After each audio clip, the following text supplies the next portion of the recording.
대구 외곽에 위치한 평화요양병원 특실에는 특별한 환자가 있었습니다.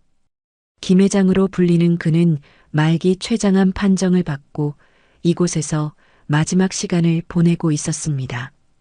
평화요양병원에서 10년째 일하고 있던 윤미선은 간호조무사 중에서도 경력이 오래된 베테랑이었습니다.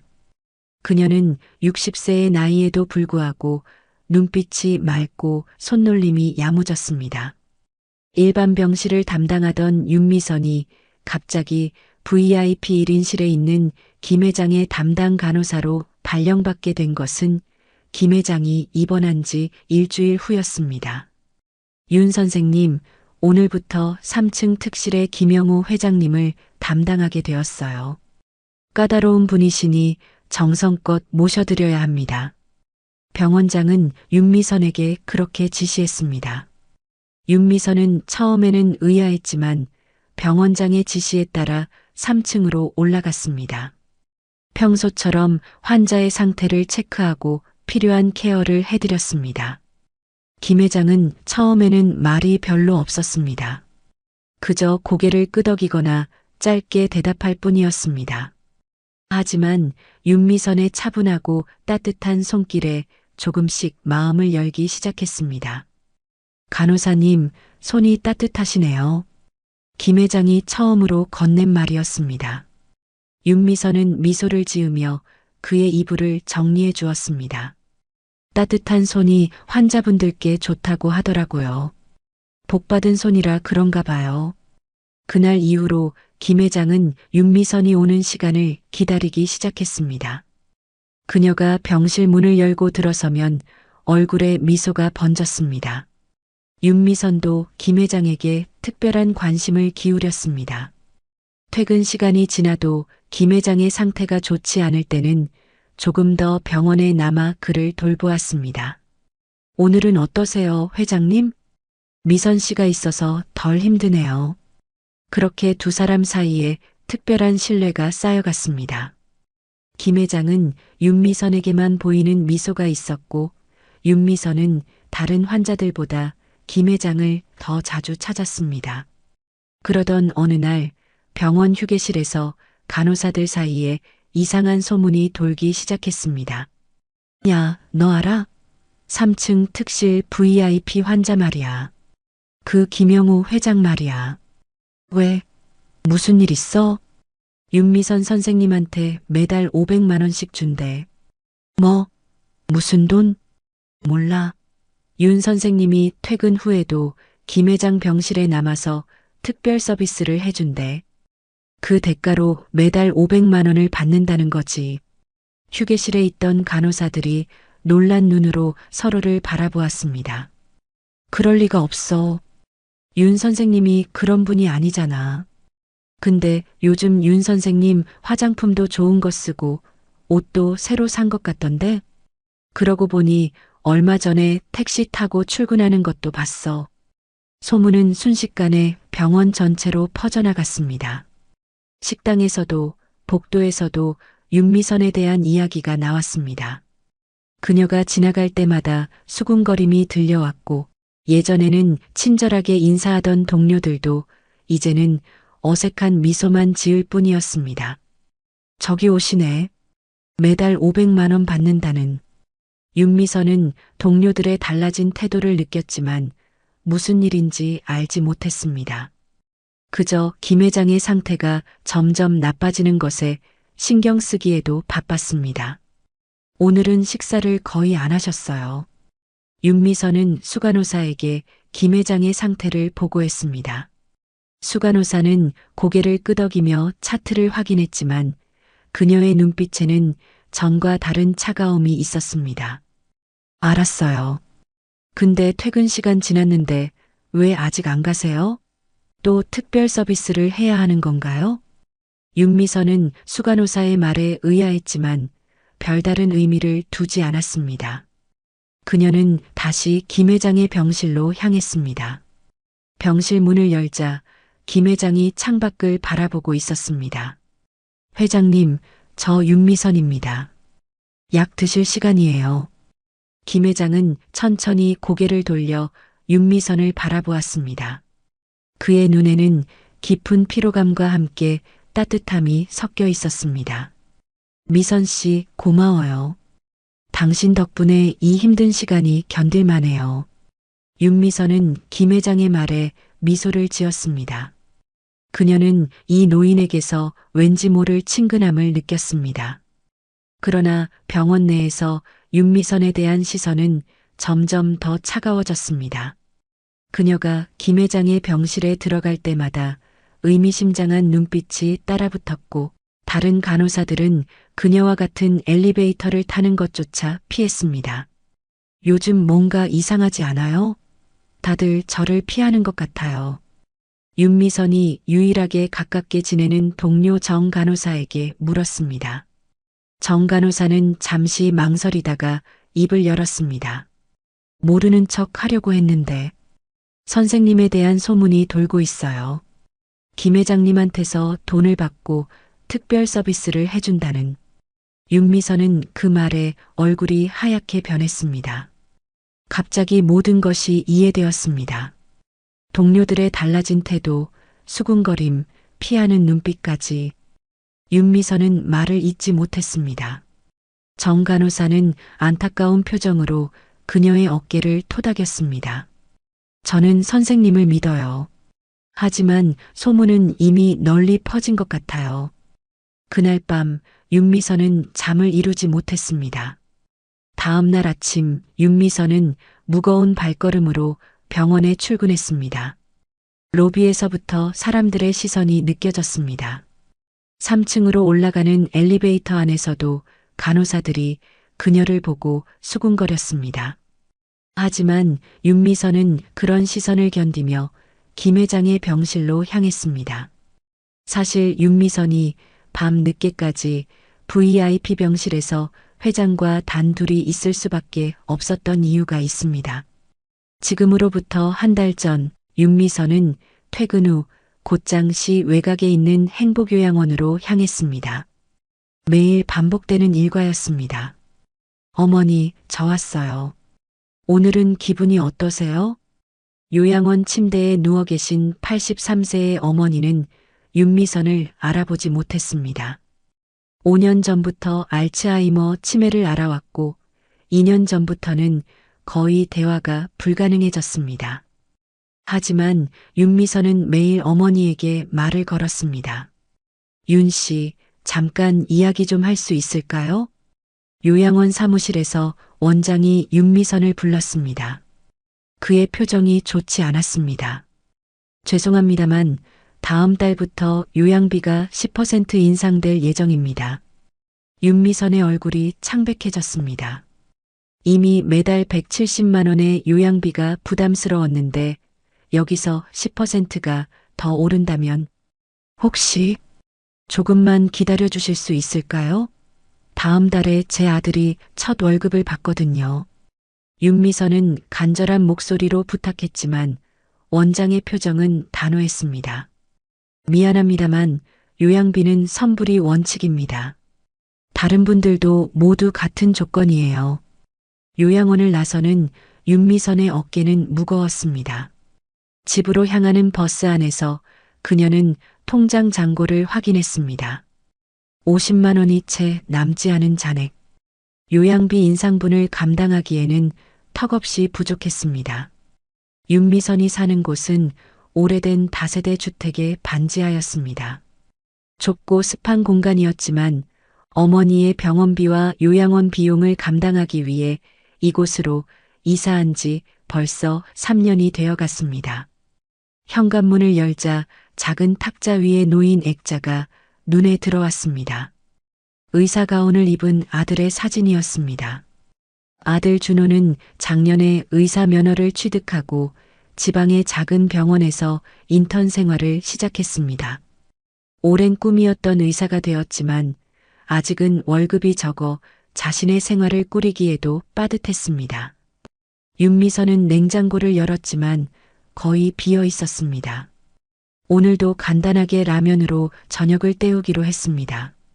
라면을 끓이며 그녀는 휴대폰을 들었습니다. 편의점 사장에게 전화를 걸었습니다. 사장님, 죄송한데 평일 야간에도 일할 수 있을까요? 네. 급한 사정이 생겨서요. 윤미선은 요양병원에서 주 5일 근무한 후 주말에는 편의점에서 아르바이트를 했습니다. 하지만 그것만으로는 부족했습니다. 이제는 평일 야간에도 일해야 할 상황이었습니다. 식탁에 앉아 라면을 먹으며 윤미선의 눈에 고지서 더미가 들어왔습니다. 전기세, 수도세, 관리비, 그리고 가장 부담스러운 대출 상환 고지서. 어머니의 응급수술로 인해 빌린 대출금은 3년이 지나도 원금이 거의 줄지 않았습니다. 아, 맞다.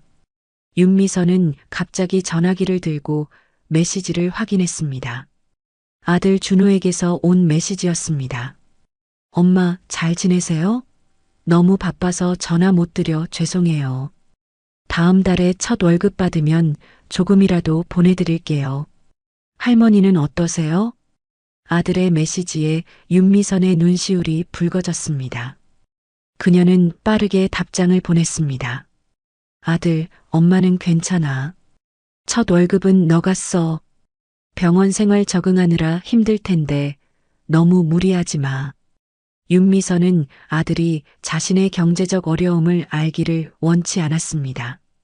힘들게 의사가 된 아들이 첫 직장에서 즐겁게 일했으면 했습니다.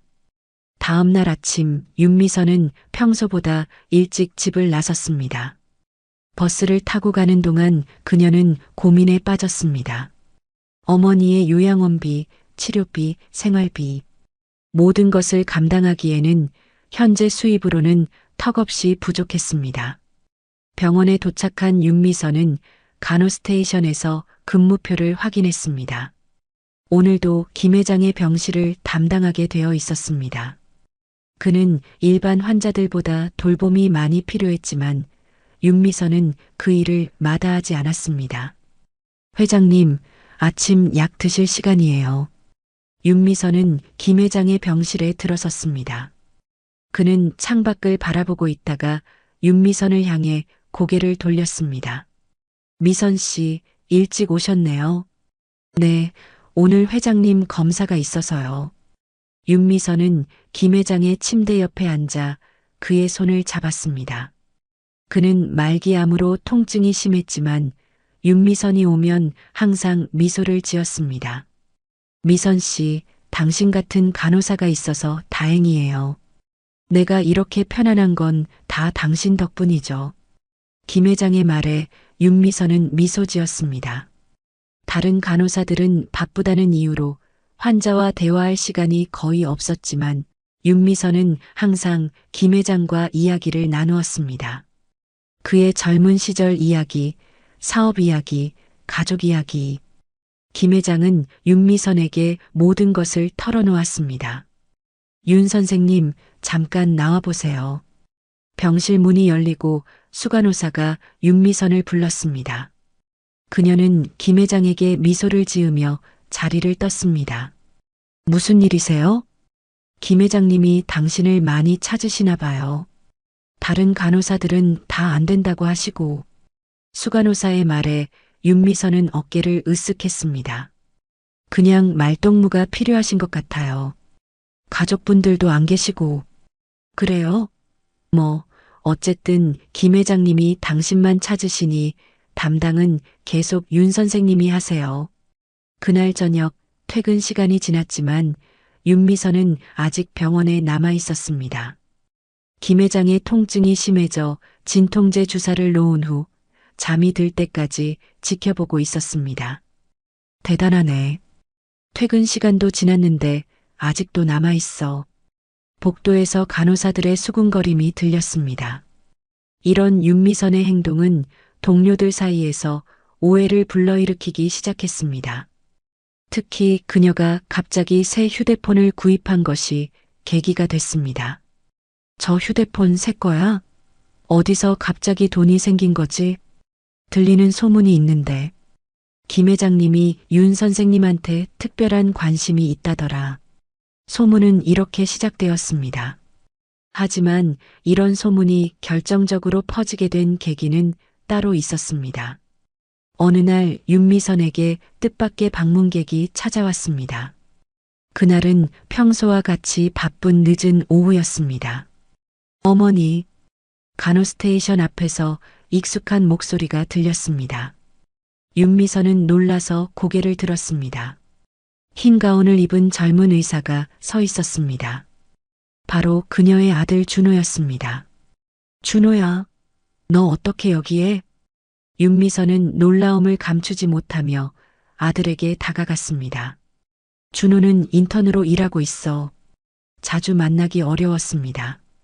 오늘 학회 참석차 대구에 왔어요. 그래서 어머니 얼굴 뵈러 왔죠. 알고 보니까 저희과 선배가 여기 요양병원에서 일하더라고요. 깜짝 놀래켜 주려고 말 안 하고 왔어요. 윤미선의 눈에 눈물이 고였습니다. 어머니, 오늘 퇴근하고 같이 저녁 먹어요. 제가 월급도 받았으니 한턱 쏠게요. 준호의 말에 윤미선은 미소를 지었습니다. 마침 그날은 편의점 아르바이트가 없는 날이었습니다. 그럴까? 근데 조금 기다려야 할 것 같은데. 아직 해야 할 일이 하나 남아 있어서. 괜찮아요. 제가 도와드릴게요. 저 의사잖아요, 어머니. 윤미선은 아들의 말에 따뜻한 미소를 지었습니다. 잠시 후 윤미선이 김 회장의 약을 가지고 병실로 향할 때 준호는 어머니와 함께 병실로 들어갔습니다. 윤미선은 김 회장에게 준호를 소개했습니다. 회장님, 이쪽은 제 아들이에요. 의사예요. 김 회장은 침대에 반쯤 기대어 앉아 있었습니다. 그는 약해진 목소리로 준호에게 인사했습니다. 반갑네요, 젊은 의사 선생님. 어머니가 자랑스러우시겠어요. 준호는 공손하게 인사를 했습니다. 그러나 병실을 둘러보던 준호의 시선이 갑자기 멈춰 섰습니다. 침대 옆 작은 테이블 위에 놓인 액자 하나가 그의 눈에 들어왔습니다. 액자 속 사진에는 다소 젊은 김 회장이 여러 청년들과 함께 찍은 단체 사진이 있었습니다.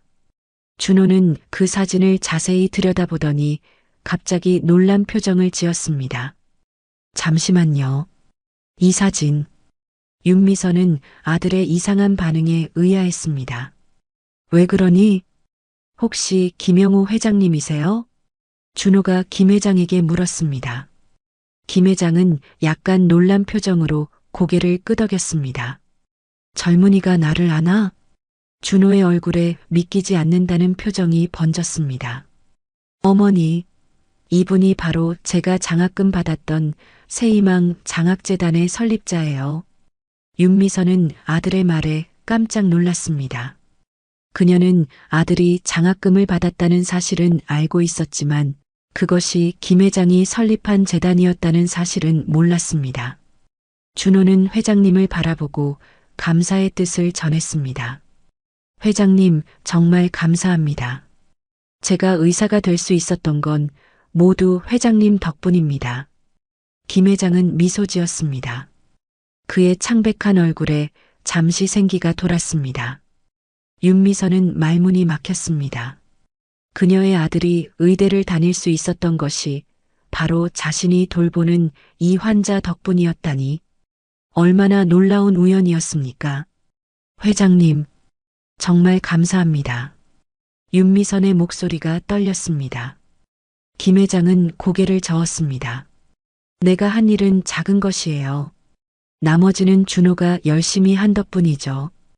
오히려 이렇게 간호사님의 아들이었다니 저야말로 기쁘네요. 그날 저녁 윤미선과 준호는 오랜만에 함께 식사를 했습니다. 식당에서 준호는 장학금에 대한 이야기를 더 자세히 들려주었습니다. 회장님의 재단이 소외된 사람들에게 큰 도움을 주고 있고 자신도 그 덕분에 의사가 될 수 있었다고. 윤미선은 그 얘기들을 듣고 고개를 끄덕였습니다. 그녀의 마음속에는 김 회장에 대한 새로운 존경심이 생겨났습니다. 내일 출근하면 회장님께 정말 감사하다고 다시 한번 전해야겠다. 내 어머니, 회장님을 잘 돌봐주세요. 준호의 말에 윤미선은 고개를 끄덕였습니다. 이제 그녀는 김 회장을 돌보는 일이 단순한 직업을 넘어 은인에 대한 감사의 표현이자 존경하는 사람에 대한 애정이 되었습니다. 다음 날 아침 윤미선은 평소보다 더 일찍 병원에 출근했습니다. 그녀는 김 회장의 병실로 바로 향했습니다. 회장님, 다시 한번 감사드리고 싶어서 왔어요. 제 아들이 의사가 될 수 있었던 것은 회장님 덕분이었네요. 김 회장은 미소 지었습니다. 운명이란 참 신기해요. 나의 재단 학생의 어머니가 이제 나를 간호해주다니.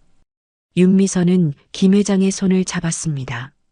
그의 손은 차갑고 마르고 있었지만 그녀는 그 손에서 따뜻함을 느꼈습니다. 앞으로 제가 더 잘 모시겠습니다. 회장님의 회복을 위해 최선을 다할게요. 그날부터 윤미선은 김 회장에게 더 많은 시간을 할애했습니다. 업무가 끝난 후에도 그의 병실에 들러 이야기를 나누고 그의 불편함을 덜어주기 위해 노력했습니다. 하지만 그녀가 이렇게 회장님의 손을 잡고 업무 후에도 그의 병실에 오래 머무는 모습들이 동료들의 눈에 돈을 받고 특별 서비스를 해주는 무언가로 비춰졌고 그렇게 소문이 퍼져간 것입니다. 그러나 윤미선은 더 이상 그런 소문에 신경 쓰지 않기로 했습니다. 그녀에게 중요한 것은 오직 김 회장의 건강과 편안함이었습니다. 김 회장님, 오늘은 어떠세요? 통증은요? 윤미선이 매일 아침 묻는 첫 마디였습니다. 그리고 김 회장의 대답이 무엇이든 그녀는 최선을 다해 그를 편안하게 해주었습니다.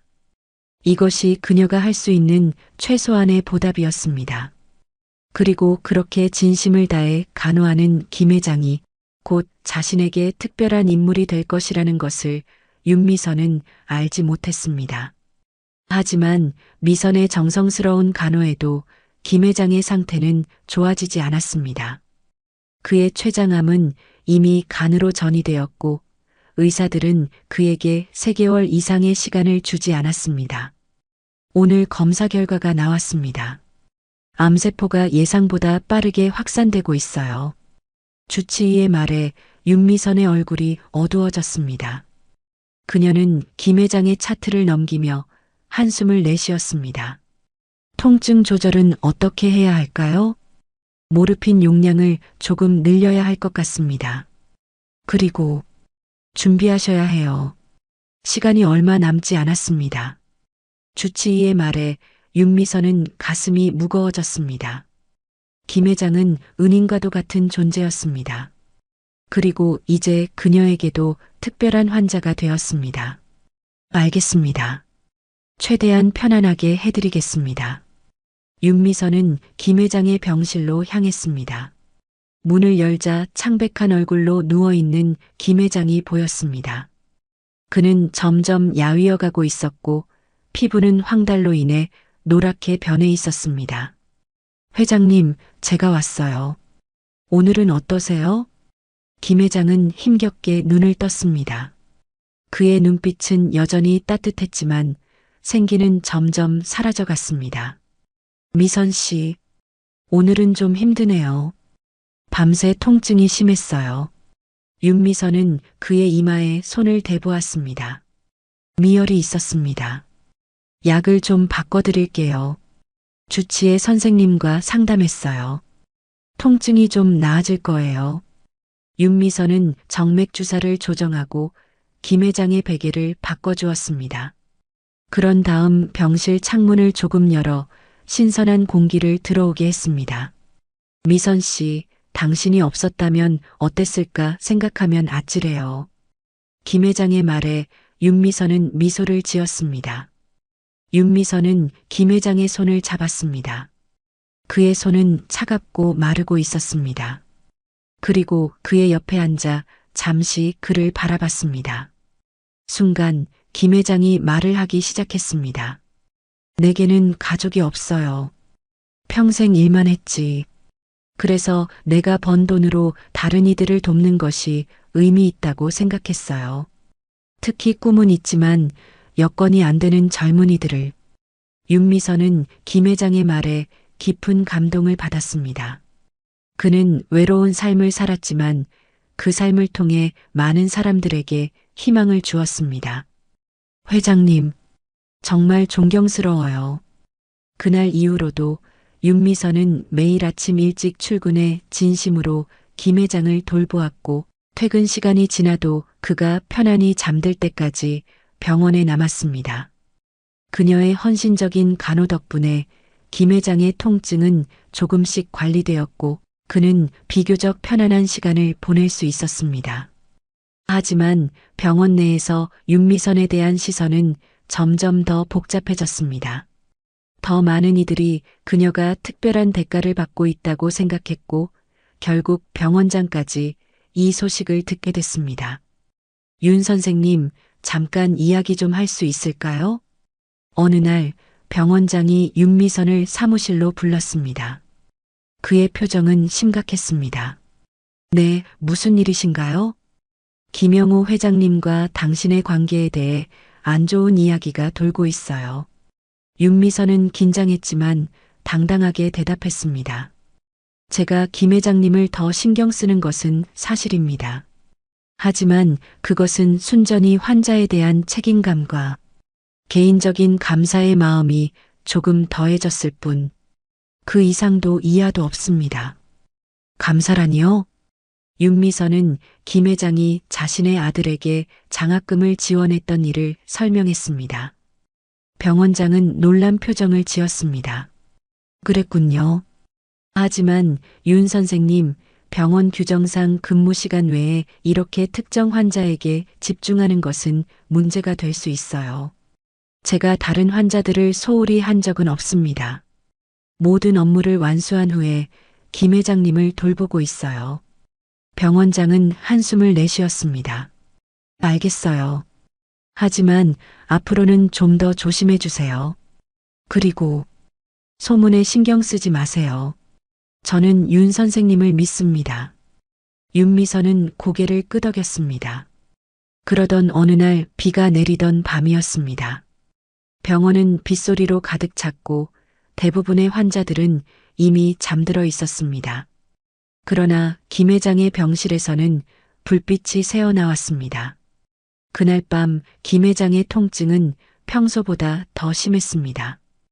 윤미선은 퇴근 시간이 지났지만 그의 곁을 지키고 있었습니다. 회장님, 진통제가 좀 더 필요하세요? 윤미선은 김 회장의 이마에 맺힌 땀을 닦아주며 물었습니다. 그는 이를 악물고 고통을 참고 있었습니다. 괜찮아요. 이 정도는 참을 수 있어요. 하지만 그의 얼굴은 창백했고 호흡은 가빴습니다. 윤미선은 그의 상태가 걱정되었습니다. 주치의 선생님께 연락해서 진통제 용량을 더 늘릴까요? 김 회장은 고개를 저었습니다. 아니요. 진통제를 너무 많이 맞으면 정신이 흐려져요. 난 맑은 정신으로 남은 시간을 보내고 싶어요. 윤미선은 그의 손을 잡았습니다. 그 손은 차가웠고 떨리고 있었습니다. 제가 여기 있을게요. 회장님이 잠드실 때까지 옆에 있을게요. 밤은 깊어갔습니다. 병실 밖은 완전히 조용해졌고 오직 창문을 때리는 빗소리와 김 회장의 불규칙한 호흡 소리만 들렸습니다. 자정이 지났을 때 김 회장은 마침내 잠이 들었습니다. 하지만 그것은 편안한 수면이 아니었습니다. 아버지, 어머니, 김 회장이 잠에서 신음하기 시작했습니다. 그의 얼굴에는 공포와 불안이 가득했습니다. 그는 꿈속에서 누군가를 찾고 있는 것 같았습니다. 도망가세요. 빨리. 그들이 와요. 윤미선은 김 회장의 어깨를 부드럽게 흔들었습니다.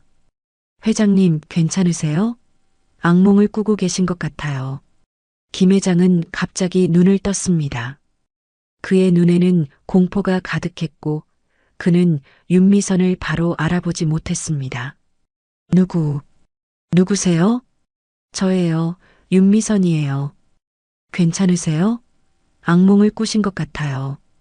김 회장은 천천히 현실로 돌아왔습니다. 그는 깊은 한숨을 내쉬었습니다. 미안해요. 꿈을 꿨어요. 오래된 기억의 꿈을. 윤미선은 물을 한 잔 따라 그에게 건넸습니다. 김 회장은 물을 마시고 조금 진정되는 듯 했습니다. 괜찮으세요? 네. 이런 꿈을 자주 꿔요. 특히 비 오는 날이면. 김 회장의 목소리는 떨리고 있었습니다. 그는 창밖을 바라보며 말을 이었습니다. 그날도 비가 왔었어요. 6.25 때였죠. 그녀는 조용히 앉아 그의 말을 경청했습니다. 제가 5살 때였어요. 우리 가족은 동네 주민들과 함께 북한군을 피해 남쪽으로 피난을 가고 있었어요. 김 회장의 목소리는 멀리서 들려오는 것 같았습니다. 그는 70년 전의 기억 속으로 돌아간 듯 했습니다. 산길을 걷고 있었는데 갑자기 북한군 순찰대와 마주쳤어요. 우리는 숨을 곳을 찾아 헤맸지만 어디에도 숨을 곳이 없었어요. 그때 이웃집 아저씨가 나섰어요. 윤미선은 김 회장의 이야기에 집중했습니다. 그의 목소리는 점점 더 감정적이 되어갔습니다. 그 아저씨는 우리를 작은 동굴 같은 곳으로 안내하고 자기는 북한군의 주의를 다른 곳으로 돌리겠다고 했죠. 김 회장은 잠시 말을 멈추고 깊은 숨을 들이켰습니다. 잠시 후 총소리가 들렸어요. 3번. 아주 또렷하게 기억나요. 아버지는 제 입을 손으로 막았어요. 제가 소리 지를까 봐서. 그렇게 그분은 세상을 떠났습니다. 저희 가족과 다른 주민을 위해. 김 회장의 눈에서 눈물이 흘렀습니다. 한참 뒤 그는 눈물 닦고 말을 이어나갔습니다.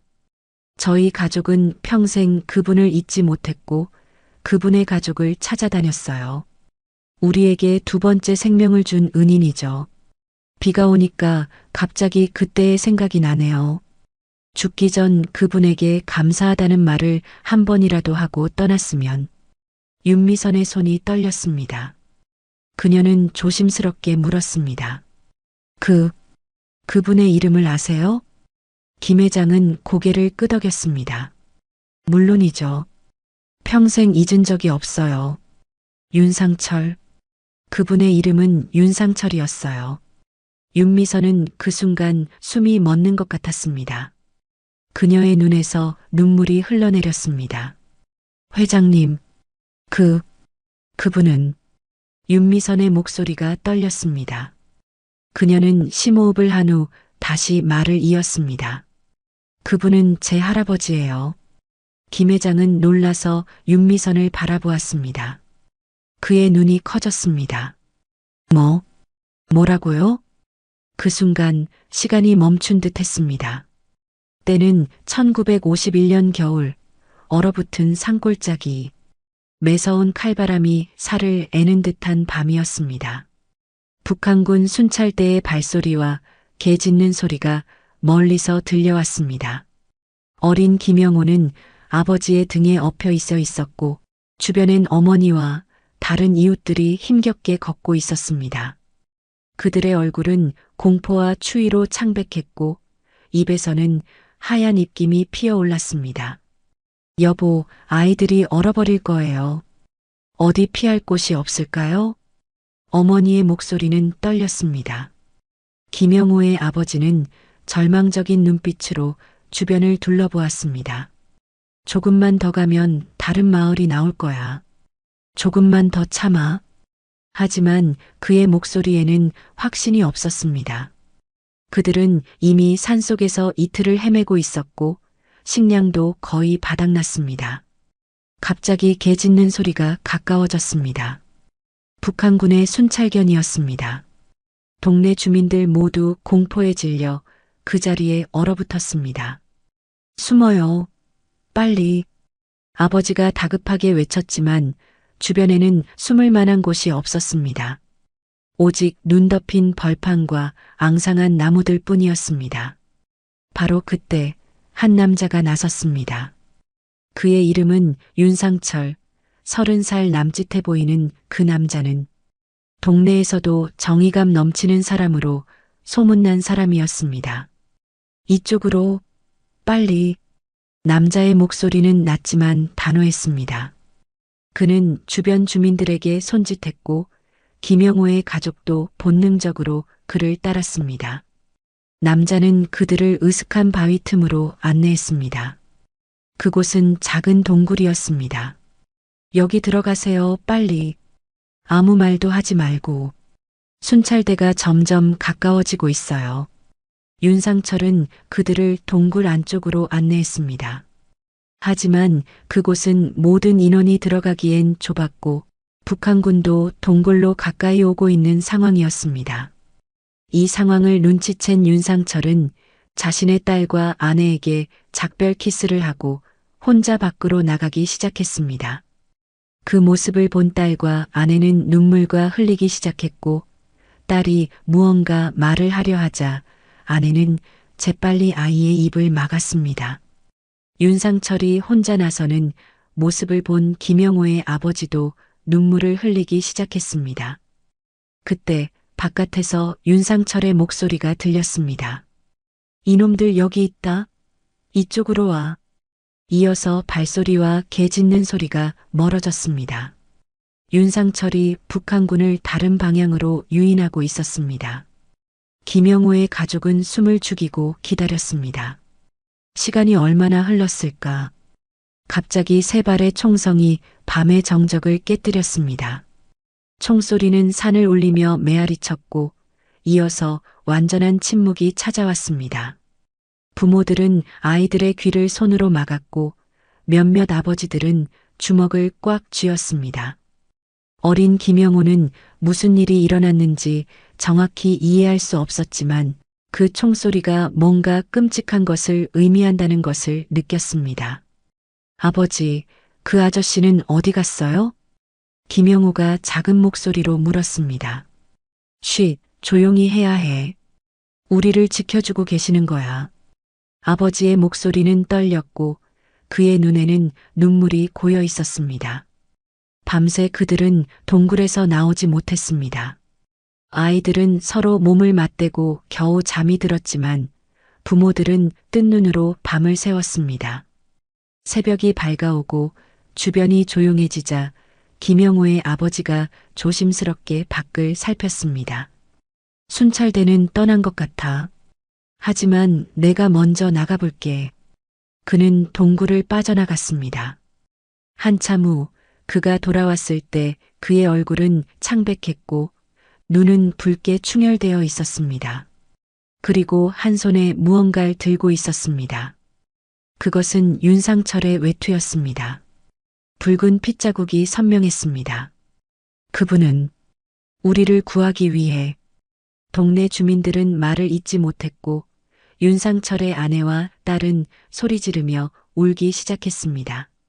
그 순간 김영호의 아버지는 윤상철의 가족을 평생 책임져야겠다고 다짐했습니다.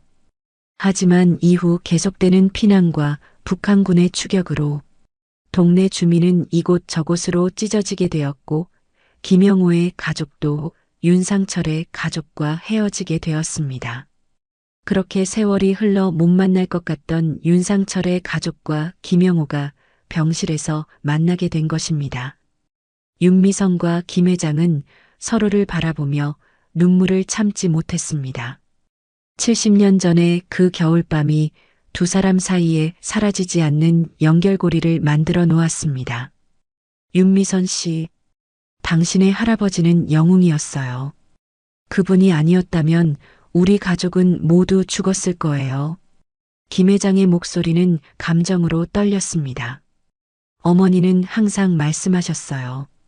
할아버지는 다른 사람을 위해 자신을 희생한 멋진 분이었다고. 윤미선의 눈에서 눈물이 흘렀습니다. 그녀는 평생 들어온 할아버지 이야기가 바로 눈앞에 있는 김 회장의 가족을 구한 이야기였다는 사실에 가슴이 떨렸습니다. 두 사람은 말없이 서로의 손을 잡았습니다. 그 순간 70년의 시간이 무의미해졌습니다. 그들은 이제 단순한 간호사와 환자가 아니라 운명적으로 연결된 두 가족이었습니다. 미선 씨, 당신이 윤상철 씨의 손녀라고요? 김 회장의 목소리는 믿기지 않는다는 듯 떨렸습니다. 네. 어머니가 항상 할아버지 이야기를 들려주셨어요. 김 회장은 떨리는 손으로 윤미선의 손을 잡았습니다. 그의 눈에는 눈물이 가득했습니다. 70년이 넘는 세월 동안 우리 가족은 항상 그분의 가족을 찾고 싶었어요. 감사의 마음을 전하고 싶었어요. 그런데 김 회장은 말을 잇지 못했습니다. 그는 윤미선의 손을 꼭 쥐었습니다. 그런데 그분의 손녀가 지금 저를 돌보고 있다니. 이게 우연일까요? 아니면 운명일까요? 윤미선도 눈물을 흘리며 김 회장의 손을 잡았습니다. 할아버지가 회장님의 가족을 구했고 회장님은 제 아들이 의사가 될 수 있도록 도와주셨어요. 그리고 지금 제가 회장님을 돌보고 있어요. 이건 분명 운명이에요. 두 사람은 한동안 말없이 서로의 손을 잡고 있었습니다. 그들의 눈에서는 눈물이 흘렀지만 그것은 슬픔의 눈물만은 아니었습니다. 그것은 놀라움과 감동, 그리고 70년 만에 맺어진 인연에 대한 경외감의 눈물이었습니다. 미선 씨, 이런 날이 올 줄 몰랐어요. 제가 죽기 전에 윤상철 씨의 가족을 만날 수 있을 줄은. 김 회장의 목소리는 감정으로 가득 차 있었습니다. 윤미선은 그의 손을 꼭 잡았습니다. 회장님, 제 할아버지의 희생이 헛되지 않았네요. 회장님이 이렇게 많은 사람들을 도와주셨으니까요. 빗소리가 점점 잦아들었고 병실 창문으로 희미한 새벽빛이 들어오기 시작했습니다. 그 긴 밤이 지나고 두 사람 사이에는 이전과는 다른 특별한 유대감이 형성되어 있었습니다. 그것은 단순한 간호사와 환자의 관계를 넘어 70년 전 희생과 은혜로 맺어진 깊은 인연이었습니다. 할아버지의 이야기를 들은 다음 날, 윤미선은 병원장에게 부탁하여 일찍 퇴근할 수 있는 허락을 받았습니다. 그녀는 평소보다 서둘러 버스 정류장으로 향했습니다. 버스를 기다리는 동안 그녀의 눈에는 계속해서 눈물이 고였습니다. 감정이 너무 복잡했습니다. 놀라움, 기쁨, 슬픔, 그리고 무엇보다 할아버지에 대한 새로운 자부심이 그녀의 가슴을 채웠습니다. 버스는 30분 넘게 달려 도시 외곽에 있는 행복요양원에 도착했습니다. 윤미선은 평소보다 빠른 걸음으로 요양원 안으로 들어갔습니다. 윤 씨, 오늘은 일찍 오셨네요. 데스크에 있던 간호사가 반갑게 인사했습니다. 네, 오늘은 일이 일찍 끝났어요. 어머니 상태는 어떤가요? 오늘도 별 변화 없으세요. 아침에 식사를 조금 하셨고 지금은 방에서 쉬고 계세요. 윤미선은 고개를 끄덕이고 어머니의 방으로 향했습니다. 문을 열자 어머니는 창가에 놓인 휠체어에 앉아 바깥을 바라보고 있었습니다. 그녀의 시선은 공허했고 얼굴에는 아무런 표정이 없었습니다. 어머니, 제가 왔어요. 오늘은 좀 일찍 왔네요. 윤미선이 말을 걸었지만 어머니는 반응하지 않았습니다. 치매 진단을 받은 지 5년째, 최근 2년 동안은 거의 대화가 불가능한 상태였습니다. 윤미선은 어머니의 휠체어를 가까이 끌어당겨 그 앞에 앉았습니다. 어머니, 제가 정말 놀라운 일을 경험했어요. 그녀는 어머니의 손을 잡았습니다. 손은 마르고 차가웠지만 윤미선은 그 손을 따뜻하게 감싸주었습니다. 어머니, 기억나세요? 할아버지가 전쟁 때 동네 주민을 구하고 돌아오지 못했다는 이야기. 어머니의 표정에는 변화가 없었습니다. 그저 창밖을 바라볼 뿐이었습니다. 하지만 윤미선은 계속 이야기했습니다. 오늘 그 가족의 아들을 만났어요. 그분이 제가 일하는 병원에 계세요. 김영우 회장님이라고. 윤미선은 병원에서 있었던 일을 자세히 들려주었습니다. 그분은 지금 많이 아프세요. 하지만 평생 할아버지를 잊지 않고 기억하고 있었어요. 그리고 그분의 장학재단 덕분에 준호도 의사가 될 수 있었고요. 윤미선의 눈에서 눈물이 흘렀습니다. 그녀는 이야기를 계속하면서도 어머니의 얼굴을 주시했습니다. 하지만 어머니의 표정은 여전히 공허했습니다. 어머니가 항상 말씀하셨잖아요. 할아버지가 얼마나 용감하고 다른 사람을 위할 줄 아는 분이었는지. 그 이야기가 정말 사실이었어요. 윤미선은 잠시 말을 멈추고 깊은 숨을 들이마셨습니다. 그리고 어머니의 손을 더 꼭 잡았습니다. 그 순간 어머니의 손가락이 미세하게 움직였습니다. 윤미선은 놀라서 어머니의 얼굴을 바라보았습니다. 어머니의 눈빛이 달라져 있었습니다. 평소의 공허한 눈빛이 아니라 어딘가 선명한 빛을 담고 있었습니다. 어머니? 윤미선이 불렀습니다. 그러자 어머니는 천천히 고개를 돌려 딸을 바라보았습니다. 그녀의 눈에 초점이 맞춰져 있었습니다. 아버지. 어머니의 입에서 희미한 목소리가 새어나왔습니다. 윤미선은 그 소리에 숨을 멈췄습니다. 우리 아버지는 항상 약한 사람을 도와주는 멋진 분이셨어. 어머니의 목소리는 떨리고 있었지만 놀랍도록 또렷했습니다. 그녀의 눈에는 눈물이 고였습니다. 윤미선은 믿을 수 없다는 듯 어머니를 바라보았습니다. 어머니가 이렇게 명확하게 말한 것은 몇 년 만인지 기억도 나지 않았습니다. 어머니, 기억하고 계세요? 아버지는 항상 말했지. 어려운 사람 보면 꼭 도와줘야 한다고. 그래서 어머니의 목소리가 점점 작아졌습니다. 하지만 그녀의 눈에는 여전히 선명한 빛이 있었습니다. 그 가족을 찾았다고? 윤미선은 감격에 차서 고개를 끄덕였습니다. 네, 어머니. 찾았어요. 할아버지가 구해주신 그 가족의 아들이에요. 그분도 할아버지를 잊지 않고 있었어요. 어머니의 눈에서 눈물이 흘렀습니다. 그녀는 떨리는 손으로 윤미선의 얼굴을 매만졌습니다. 다행이다. 아버지가 기뻐하실 거야. 윤미선은 더 이상 감정을 억누르지 못하고 어머니를 꼭 안았습니다. 그녀의 어깨는 흐느낌으로 떨렸습니다. 네, 어머니. 할아버지가 정말 기뻐하실 거예요. 할아버지의 희생이 헛되지 않았어요. 두 사람은 한동안 말없이 서로를 안고 있었습니다. 요양원의 창문으로 저녁 햇살이 따스하게 들어왔고 그 빛 속에서 어머니와 딸은 오랫동안 잊고 있던 추억을 함께 나누었습니다. 미선아, 어머니가 다시 말했습니다. 그녀의 목소리는 이제 희미해지고 있었지만 여전히 분명했습니다. 그분에게 고맙다고 전해줘. 아버지 이야기를 기억해줘서. 윤미선은 고개를 끄덕였습니다. 네, 어머니. 꼭 전할게요. 어머니의 눈빛이 점점 예전의 공허함으로 돌아가고 있었습니다. 마치 잠시 열렸던 기억의 창이 다시 닫히는 것 같았습니다. 하지만 윤미선은 이 순간을 영원히 기억할 것이라고 다짐했습니다. 요양원을 나오면서 윤미선은 마음이 한결 가벼워졌습니다. 하늘을 올려다보니 저녁 노을이 붉게 물들어 있었습니다. 그녀는 그 아름다운 하늘을 바라보며 생각했습니다. 할아버지, 보고 계신가요? 할아버지의 희생이 헛되지 않았어요.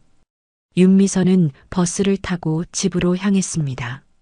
내일 아침 그녀는 김 회장에게 어머니의 말을 전할 것입니다. 그리고 할아버지의 희생이 만들어낸 이 특별한 인연을 소중히 이어갈 것입니다.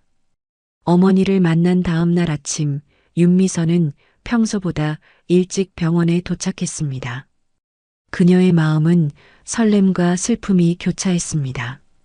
김 회장에게 어머니의 반응을 전해줄 생각에 가슴이 벅찼지만 동시에 그의 건강 상태가 계속 악화되고 있다는 사실이 그녀를 무겁게 했습니다.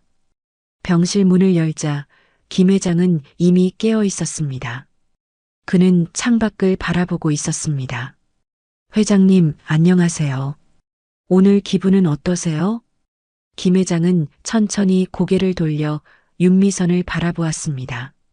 그의 얼굴은 창백했지만 눈빛은 어제보다 더 맑아 보였습니다. 미선 씨, 어제 잘 다녀오셨어요? 윤미선은 그의 침대 옆에 앉았습니다. 그녀의 얼굴에는 기쁨이 가득했습니다. 네, 어머니를 만나고 왔어요. 회장님, 정말 놀라운 일이 있었어요. 윤미선은 어머니와 나눈 대화를 자세히 들려주었습니다. 그녀의 목소리는 감정으로 떨렸습니다. 어머니가 할아버지에 대해 또렷하게 기억하셨어요. 치매 진단 후 처음으로 정말 오랜만에 어머니가 저를 알아보고 대화를 나누셨어요. 김 회장의 눈이 커졌습니다. 그는 윤미선의 이야기에 집중했습니다. 어머니는 할아버지가 항상 다른 사람을 먼저 생각하는 멋진 분이었다고 하셨어요. 그리고 회장님께 고맙다고 전해달라고 하셨어요. 저희 할아버지를 지금까지 기억해 주셔서 김 회장의 눈에서 눈물이 흘렀습니다. 그는 그 눈물을 닦을 생각도 하지 않고 그냥 흐르게 두었습니다. 내가 고마워해야 하는데 당신 할아버지의 희생으로 우리 가족이 살았고 그 덕분에 제가 이렇게 성공할 수 있었어요. 윤미선은 김 회장의 손을 잡았습니다. 그의 손은 차가웠지만 그녀는 그 손을 따뜻하게 감쌌습니다. 이제야 알겠습니다. 김 회장이 깊은 숨을 들이마시며 말했습니다. 저희 가족이 평생 그 은인의 가족을 찾으려 했지만 찾지 못하고 여기서 이렇게 만나게 된 게 운명이었나 봅니다. 그는 잠시 말을 멈추고 윤미선의 얼굴을 진지하게 바라보았습니다. 당신 어머니의 남은 인생을 책임지고 싶습니다. 그리고 할아버지의 이름으로 재단을 설립해 그분의 정신을 이어가고 싶습니다. 윤상철 재단. 어떻게 생각하세요? 윤미선은 감동에 차서 고개를 끄덕였습니다. 할아버지의 이름이 이런 식으로 기억된다면 정말 영광일 것 같아요. 김 회장은 미소를 지었습니다. 그의 얼굴에는 오랜만에 평화로운 기색이 돌았습니다. 내 변호사를 불러 모든 준비를 하겠습니다. 당신과 당신 어머니 그리고 아들까지. 이제 당신의 가족은 제 가족입니다. 그날 이후로 김 회장의 상태는 놀랍게도 조금 호전되었습니다. 의사들도 이유를 설명할 수 없었지만 그는 갑자기 더 많은 에너지를 얻은 것 같았습니다. 그는 변호사를 만나 유언장을 수정했고 윤상철 재단의 설립을 위한 모든 준비를 마쳤습니다. 그는 윤미선과 더 많은 이야기를 나누었습니다. 자신의 어린 시절 부모님이 윤상철의 희생을 어떻게 기억했는지 그리고 어떻게 사업에서 성공했는지에 대해 들려주었습니다. 윤미선도 할아버지에 대해 들었던 모든 이야기를 김 회장에게 들려주었습니다. 하지만 이런 평화로운 시간은 일주일 정도만 지속되었습니다. 김 회장의 건강은 다시 급격히 나빠지기 시작했습니다. 의사들은 그에게 며칠밖에 남지 않았다고 말했습니다. 비가 내리던 저녁 윤미선은 평소처럼 김 회장의 병실에 있었습니다. 그의 호흡은 얕아졌고 의식도 점점 흐려지고 있었습니다. 회장님, 저예요. 윤미선이에요. 윤미선이 부드럽게 불렀습니다. 김 회장은 천천히 눈을 떴습니다. 그의 눈빛은 약했지만 여전히 그녀를 알아보았습니다. 미선 씨, 고마워요. 그의 목소리는 거의 들리지 않을 정도로 작았습니다. 윤미선은 그의 손을 잡았습니다. 저도 감사드려요, 회장님. 우리 가족에게 이렇게 큰 은혜를 베풀어 주셔서. 김 회장의 입가에 미소가 번졌습니다. 이제야 제 마음에 있던 빚을 갚을 기회를 얻은 것 같습니다. 감사합니다. 그의 호흡이 점점 약해졌습니다. 윤미선은 그의 손을 더 꼭 잡았습니다. 그의 눈에는 평화로운 빛이 어렸습니다. 미선 씨, 한 가지 부탁이 있어요. 말씀하세요, 회장님. 당신 어머니께 정말 감사했다고, 그리고 저희 가족을 구하기 위해 당신의 아버지가 희생한 걸 죽을 때까지 미안하게 생각한다고 다시 한번 꼭 전해주세요. 윤미선은 눈물을 참으며 대답했습니다. 할아버지는 회장님 가족을 구한 것을 절대 후회하지 않으셨을 거예요. 그리고 어머니도 그걸 알고 계세요. 김 회장의 입가에 다시 미소가 번졌습니다. 그의 호흡은 이제 거의 느껴지지 않았습니다. 그럼 이제 정말 편안하게 갈 수 있겠네요. 윤미선은 그의 손을 꼭 잡고 속삭였습니다. 편히 가세요. 할아버지가 분명 기다리고 계실 거예요. 김 회장은 마지막으로 미소를 지었습니다. 그의 얼굴에는 깊은 평화가 깃들어 있었습니다. 그리고 천천히 마치 잠에 들듯이 그는 눈을 감았습니다. 창밖에서는 비가 그치고 달빛이 조금씩 구름 사이로 비치기 시작했습니다. 윤미선은 김 회장의 손을 가슴에 대고 조용히 울었습니다. 김 회장은 미소를 지으며 그의 마지막 순간을 맞이했습니다. 그는 마침내 평생의 빚을 갚았다는 평화로운 마음으로 세상을 떠났습니다. 김 회장의 장례식은 간소하지만 품위 있게 치러졌습니다. 병원 관계자들과 재단 직원들, 그리고 과거 장학금 수혜자들이 참석해 고인의 마지막을 함께 했습니다. 윤미선은 가족석에 앉아 있었고 그녀의 아들 준호도 휴가를 내어 어머니 곁을 지켰습니다. 장례식이 끝난 후 검은 정장을 입은 중년의 남성이 윤미선에게 다가왔습니다. 윤미선 씨이시죠? 저는 김영우 회장님의 변호사 박진호입니다. 윤미선은 고개를 끄덕이며 그와 악수했습니다. 회장님께서 돌아가시기 전 저에게 특별히 부탁하신 일이 있습니다. 시간이 괜찮으시다면 오후에 제 사무실로 와주실 수 있을까요? 그날 오후 윤미선은 아들 준호와 함께 변호사 사무실을 찾았습니다. 사무실은 도심의 고급 빌딩에 위치해 있었습니다. 박진호 변호사는 그들을 회의실로 안내했습니다. 먼저 깊은 애도를 표합니다. 회장님께서는 윤 선생님을 매우 특별하게 생각하셨어요.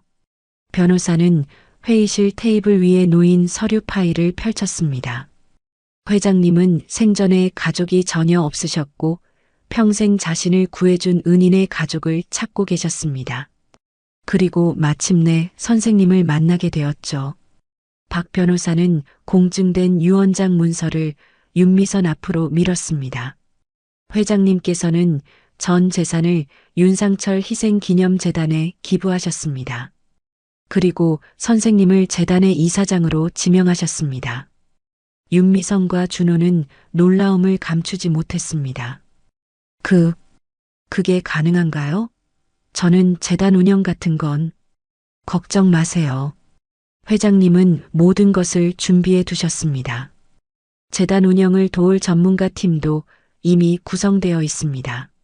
선생님은 재단의 정신을 이끌어 가시면 됩니다.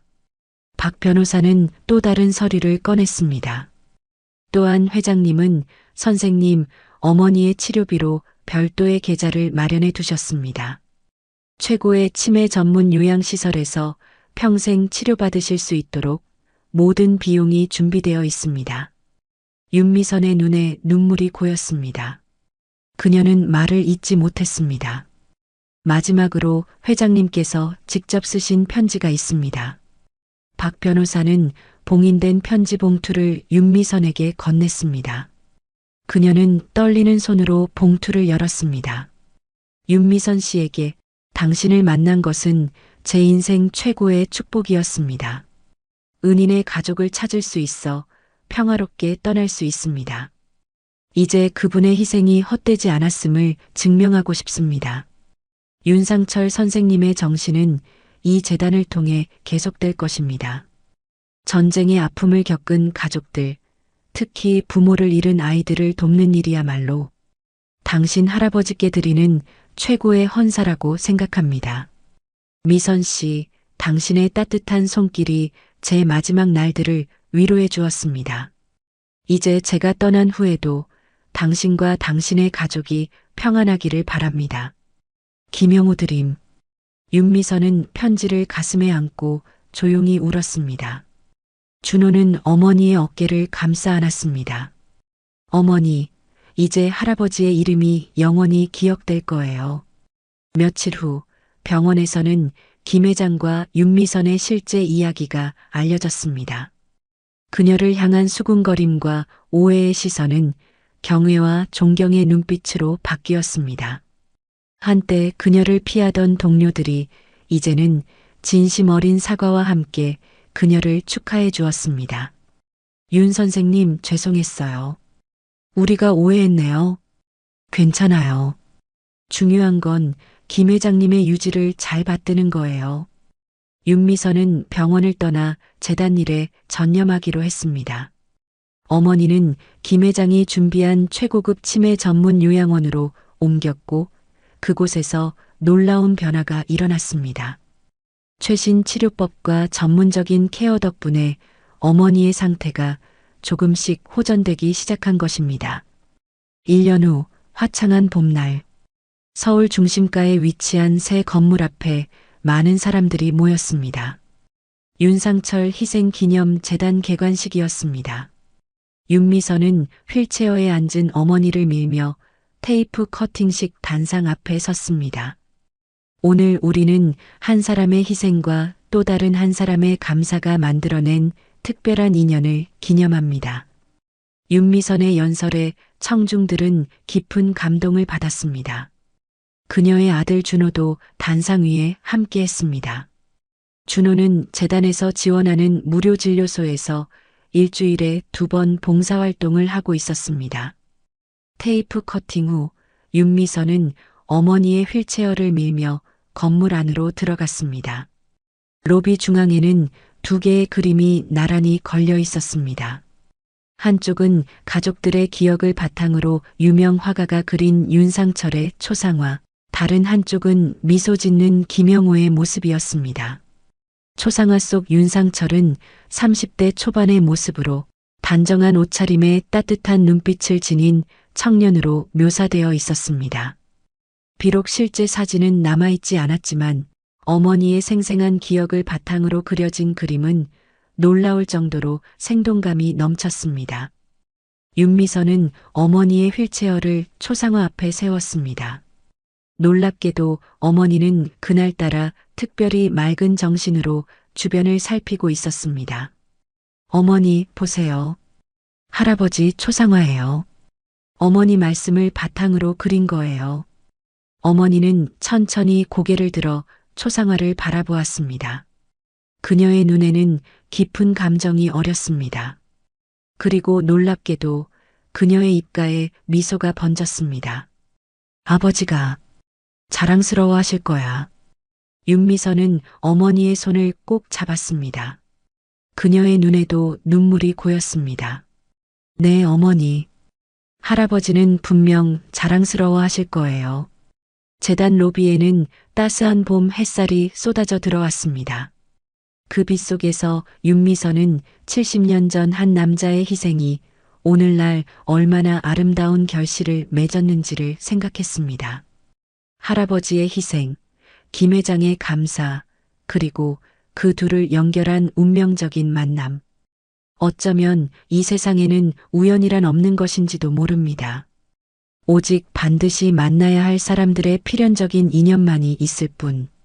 윤미선은 자신의 남은 인생을 이 재단을 통해 더 많은 사람들을 돕는 데 바치기로 결심했습니다. 그것이 할아버지의 희생과 김 회장의 은혜에 보답하는 가장 좋은 방법이라고 생각했기 때문입니다.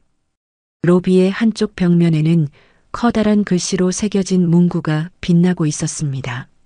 한 사람의 희생이 많은 이들에게 희망이 됩니다. 그것은 윤상철의 삶을 요약한 문장이자 이 재단이 나아갈 방향을 보여주는 나침반이었습니다. 그리고 그 희생의 정신은 이제 윤미선과 그녀의 가족을 통해 계속해서 이어질 것입니다.